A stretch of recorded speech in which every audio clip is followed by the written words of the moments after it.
ছোট ভাবি, আমি একটু একা থাকতে চাই শিউলি।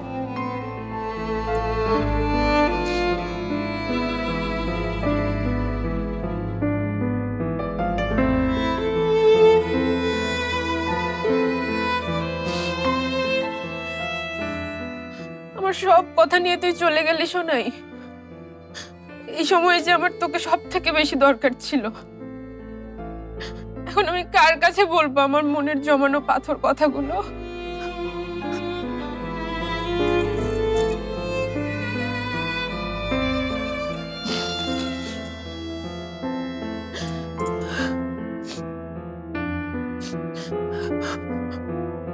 আগামী গড়ার সময় এখনই। আমরা আছি আপনাদের পাশে। Smart laptop, shaping the future.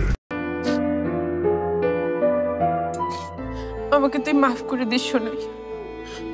আমি তোকে দেখে রাখতে পারিনি। এত ছোট্ট একটা প্রাণী তুই। তুই কিভাবে পেরে উঠবি পৃথিবীর হিংস্র অমানুষগুলোর সাথে?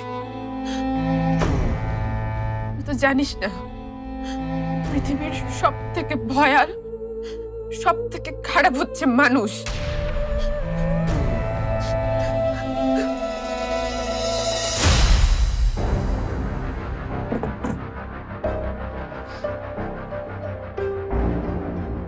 Paromita, I am sorry Paromita.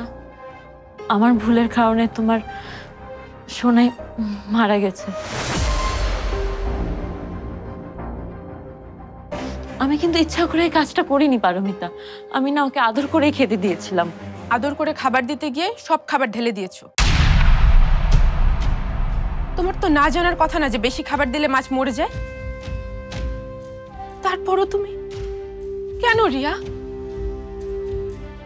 কি ক্ষতি করেছিল আমার সোনাই তোমার? আমার কথাটা তো শোনো পারমিতা। আমি জানি ফিশ বলে বেশি খাবার দিলে মাছ মারা যেতে পারে, তাই আমি বেশি খাবার দেইনি। কিন্তু খাবারটা যখন দিচ্ছিলাম তখনই কি জানি একটা হলো, আর ইরফান এসে আমাকে পেছন থেকে জড়িয়ে ধরলো।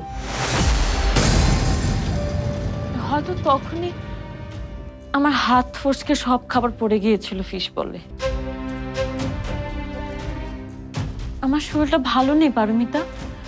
আমি না কিছুক্ষণ আগের কথাও মনে রাখতে পারি না।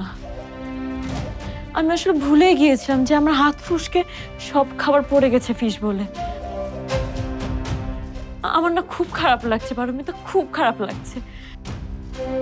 পারমিতা, আমি এই ভুলের জন্য মাফ চাইছি।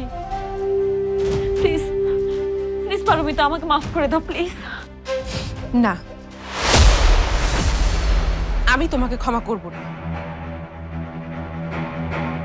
কিছুতেই না। আমি না বুঝে একটা ভুল করে ফেলেছি। আমি তো এই ভুল স্বীকারও করেছি, আমি এর জন্য ক্ষমাও চাইছি। তুমি আমাকে এর জন্য মাফ করবে না পারমিতা? এরপরও তুমি ইগো দেখাবে? এটা ইগো না তো। এটা ইগো না? ইগো না তো কি এটা তোমার?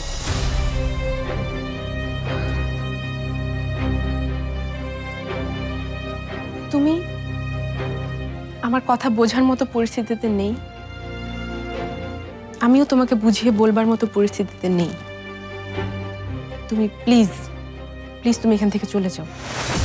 ইরফান, দেখলে দেখলে তো আমি তো মাফ চাওয়ার পরও পারমিতা আমাকে মাফ করলো না। আর কি করব আমি? আর কি করা বাকি আছে? আমি এখন ওর পা ধরে মাফ চাবো? পারি। রিয়া ভুল করেছে, ইভেন ও তা স্বীকারও করছে। তুমি ওকে। তোমরা দুজনে এখান থেকে চলে যাও প্লিজ।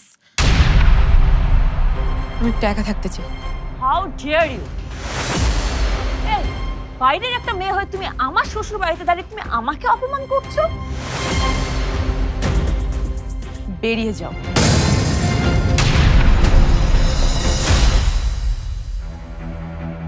ইরফান, ইরফান তুমি ওকে এই মুহূর্তে বাসা থেকে বেরিয়ে যেতে বলো,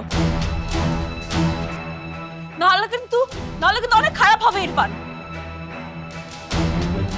এই তুমি ওকে কিছু বলছো না কেন? ইরফান, ঠিক করেছি। আমি যা করেছি একদম ঠিক করেছি। আমি আরো করব, আমি আবারও করব, আমি বারবার করব। এবার শুধু মাছ না, তোমার সাথেও আমি একই কাজ করব। ছাড়বো না, আমি এখন আর কাউকে ছাড়বো না।